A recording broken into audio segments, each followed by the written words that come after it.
Welcome to today's scripture reading with the Ayaba, Makkabiym, Ri'Shon, 1 Maccabees, chapter 3.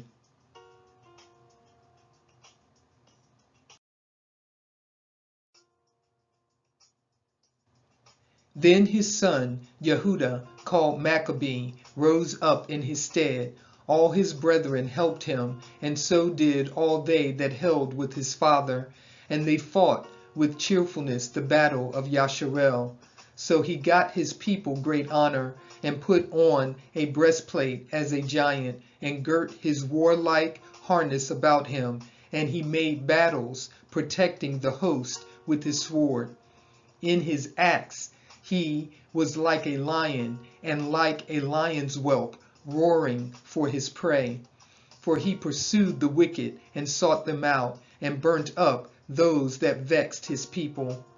Wherefore the wicked shrunk for fear of him, and all the workers of iniquity were troubled, because Yeshua prospered in his hand.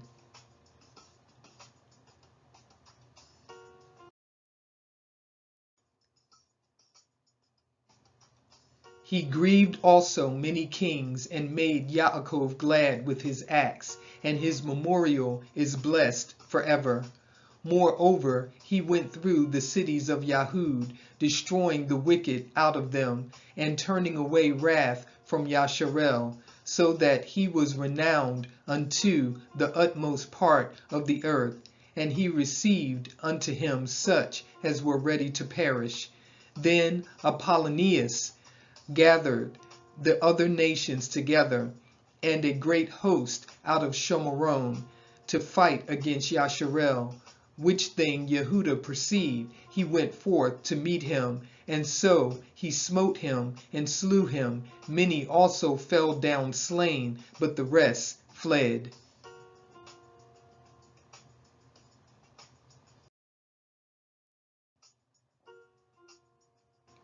Wherefore Yehuda took their spoils, and Apollonius sword also, and therewith he fought all his life long. Now when Seron, a prince of the army of Aram, heard say that Yehuda had gathered unto him a multitude and company of the faithful to go out with him to war, he said, I will get me a name and honor in the kingdom, for I will go fight with Yehuda and them that are with him, who despise the king's commandment. So he made him ready to go up, and there went with him a mighty host of the wicked to help him, and to be avenged of the children of Yasharel. And when he came near to the going up of Beit Coron, Yehuda went forth to meet him with a small company.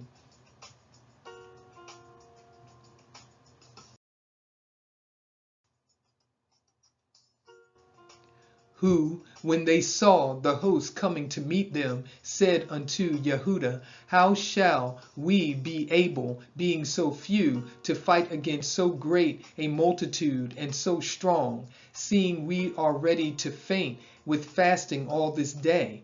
Unto whom Yehuda answered, It is no hard matter for many to be shut up in the hands of a few, and with the Elohim of heaven it is all one, to deliver with a great multitude or a small company. For the victory of battle stands not in the multitude of a host, but strength comes from heaven.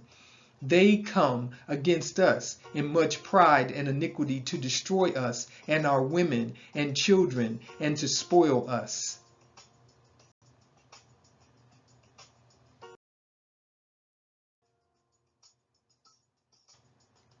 But we fight for our lives and our Torah. Wherefore Yahuwah himself will overthrow them before our face. And as for you, be ye not afraid of them.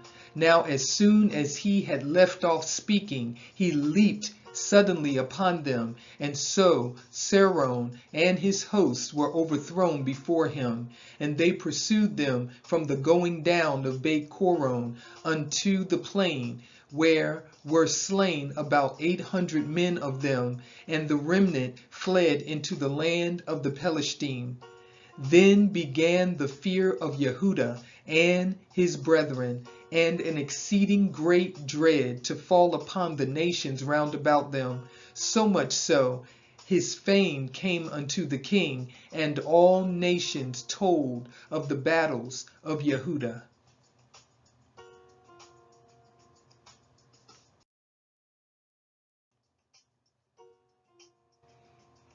Now when King Antiochus heard these things, he was full of indignation.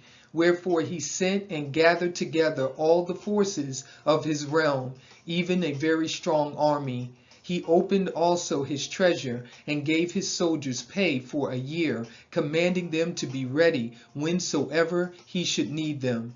Nevertheless, when he saw that the money of his treasures failed, and that the tributes in the country were small because of the dissension and plague which he had brought upon the land in taking away the Torah, which had been of old time, he feared that he should not be able to bear the charges any longer, nor to have such gifts to give so liberally as he did before.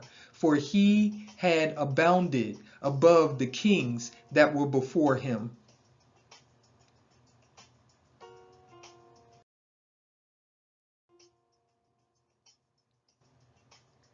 Wherefore, being greatly perplexed in his mind, he determined to go into Persia, there to take the tributes of the countries, and to gather much money. So he left Lysias, a nobleman, and one of the blood royal, to oversee the affairs of the king, from the river Parath unto the borders of Mitzrayim, and to bring up his son Antiochus until he came again.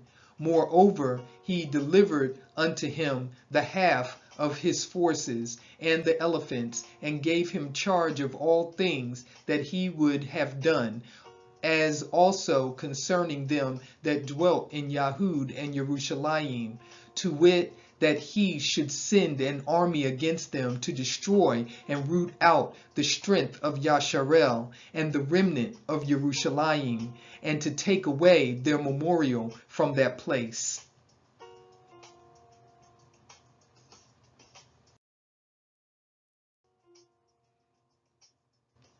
And that he should place strangers in all their quarters, and divide their land by lot.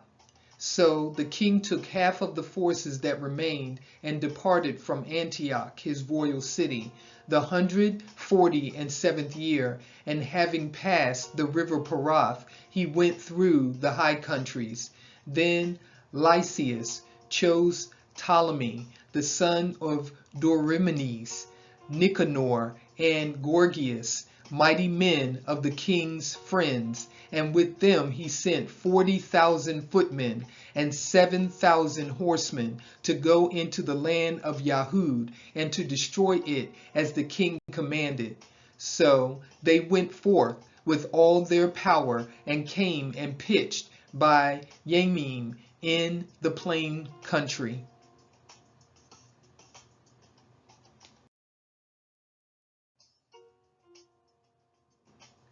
And the merchants of the country, hearing the fame of them, took silver and gold very much with servants, and came into the camp to buy the children of Yasharel for slaves. A power also of Aram and of the land of the Pelishtim joined themselves unto them.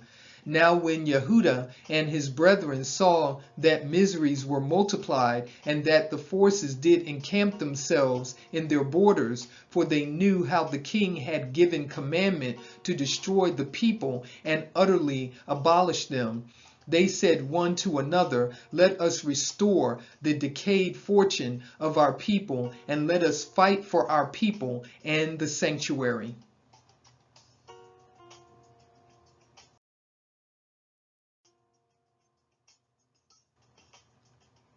Then was the assembly gathered together, that they might be ready for battle, and that they might pray and ask mercy and compassion. Now Jerusalem lay void as a wilderness. There was none of her children that went in or out. The sanctuary also was trodden down, and aliens kept the stronghold. The heathen had their habitation in that place, and joy was taken from Yaakov, and the pipe with the harp ceased. Wherefore Yasharel assembled themselves together and came to Mitzpah over against Jerusalem, for in Mitzpah was the place where they prayed aforetime in Yasharel.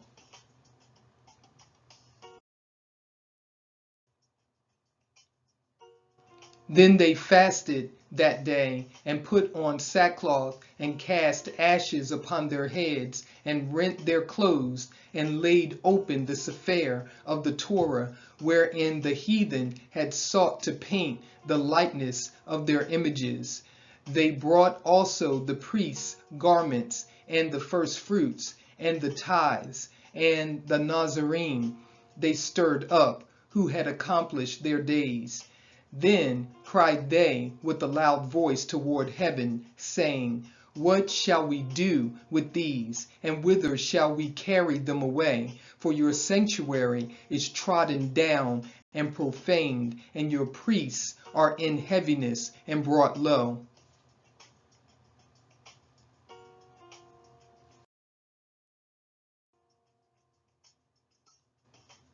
And lo, the heathen are assembled together against us to destroy us. What things they imagine against us, you know. How shall we be able to stand against them, except you, O Elohim, be our help? Then sounded they with shofars, and cried with a loud voice. And after this Yehuda ordained captains over the people, even captains over thousands, and over hundreds, and over fifties, and over tens. But as for such as were building houses, or had betrothed women, or were planting vineyards, or were fearful, those he commanded that they should return, every man to his own house according to the Torah.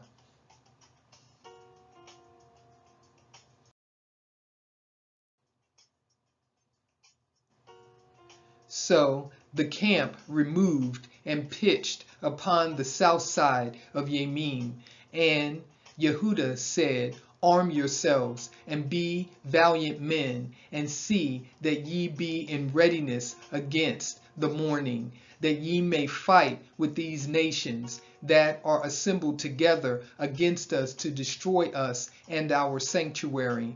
For it is better for us to die in battle than to behold the calamities of our people and our sanctuary. Nevertheless, as the will of Elohim is in heaven, so let him do. Thank you for watching today's scripture reading with the Ayaba, Makkabiym, Ri'Shon, 1 Maccabees, chapter 3. And with that, I will leave you with Shalom.